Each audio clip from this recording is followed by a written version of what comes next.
आजिका blog किसी हटकांड किसी निरा होगा जाऊँगी कारण मुझे मो सांग जाऊँ आज मो सांग गर्लफ्रेंड को देखा करेंगे ब्राह्मणीपाल टू करंजिया से पाखपाखी तो आम ठीक से भी लोकेशन जानू बट से झील जहाँ कहला से जाऊँ कारण से झील को मो सांग लव कर कि 3 वर्ष हो से दिजन जाक देखी ना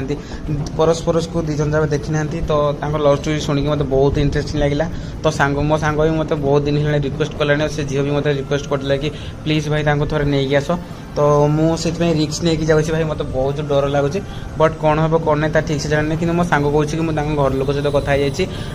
घर लोक भी बहुत भल सी किसी कहे माँ मत कही कि पुआ डायरेक्ट घर को आस बोली तो मत बहुत डर लगुच मुझे मो सांग को अटकई थे पचारदेली आ गला कन्फर्म हो गली कि डायरेक्ट कि गले से किसी प्रोब्लेम हम लोकेशन देखी देखी पहुँचलु हेले भी आम बहुत बुणा हो गलु एपट सेपट जापारू रास्ता घाट किसी बहुत एपट सेपट बुली बुली बुली बुली फाइनाली आम से झीवर घर रास्ता पाईगलु तो से झील आसते आमको रास्ता पाखु देवाई